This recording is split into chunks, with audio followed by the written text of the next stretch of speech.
ഒരു ഓൺട്രപ്രണർ എന്നതിലേക്ക് കടന്നു വരിക എന്ന് പറയുന്നത് തീർച്ചയായിട്ടും നിങ്ങൾ വരുന്ന സമയത്ത് ശ്രദ്ധിക്കേണ്ട കുറേ ഘടകങ്ങളുണ്ട്. ഇപ്പോൾ നിങ്ങൾ ഒരേ ഒരു മകനാണ് വീട്ടിലുള്ളതെന്ന് വിചാരിക്കും, വരുമാനം നിങ്ങളെയാണ് ആശ്രയിച്ചിരിക്കുന്നത്, നിങ്ങൾ മാത്രമാണ് വരുമാന സ്രോതസ്സ് എങ്കിൽ തീർച്ചയായിട്ടും നിങ്ങളൊരു ബിസിനസ്സിലേക്ക് ഇറങ്ങുക എന്ന് പറഞ്ഞു കഴിഞ്ഞാൽ ആ കുടുംബത്തിൽ ഉണ്ടാകാവുന്നൊരു സാമ്പത്തികമായ പ്രതിസന്ധി വലുത് തന്നെയാണ്. കാരണം നിങ്ങളുടെ കുടുംബത്തിൻ്റെ ചിലവുകളും മറ്റുമൊക്കെ ഇങ്ങനെ വന്നുകൊണ്ടിരിക്കുന്ന ഒരു സാഹചര്യമുണ്ട്, കണ്ടിന്യൂസ് ആയിട്ട് കിട്ടിക്കൊണ്ടിരിക്കുന്ന. അപ്പോൾ ഇനിയുള്ള നിങ്ങൾ ഓൺട്രപ്രണർ ആവുക എന്ന് പറഞ്ഞു കഴിഞ്ഞാൽ ഒരു കാര്യം ഉറപ്പിച്ചുള്ളൂ, ഇതൊരു കാറ്റും കോളും നിറഞ്ഞൊരു കടലിലേക്ക് എടുത്ത് ചാടുന്നതിന് തുല്യമാണ്. ആ കടലിൽ എത്രത്തോളം കാറ്റുണ്ട് എന്നുള്ളത് നിങ്ങൾക്ക് അവിടെ ഉള്ളിൽ പോയാലേ മനസ്സിലാവും.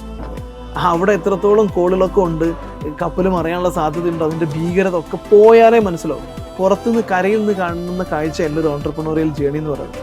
അതുകൊണ്ട് തന്നെ ഒരുപക്ഷെ അതിനകത്തേക്ക് വരുമാനം വരാൻ സമയമെടുക്കും, ഇൻകം ഉണ്ടായി വരാൻ സമയമെടുക്കും, പ്രോഫിറ്റ് ഉണ്ടാവാൻ സമയമെടുക്കും.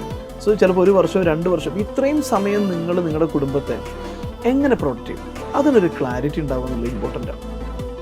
ഒന്നുകിൽ അത് സേവ് ചെയ്തിട്ട് ആ കുടുംബത്തെ പ്രൊട്ടക്ഷൻ ഉണ്ടാക്കുകയോ അതല്ലെങ്കിൽ നിങ്ങൾ ജോലി ചെയ്തുകൊണ്ടിരിക്കുക പതുക്കെ ബിസിനസ് ബിൽഡ് ചെയ്യലാണ് നല്ലതെന്നാണ് ഞാൻ പറയാം.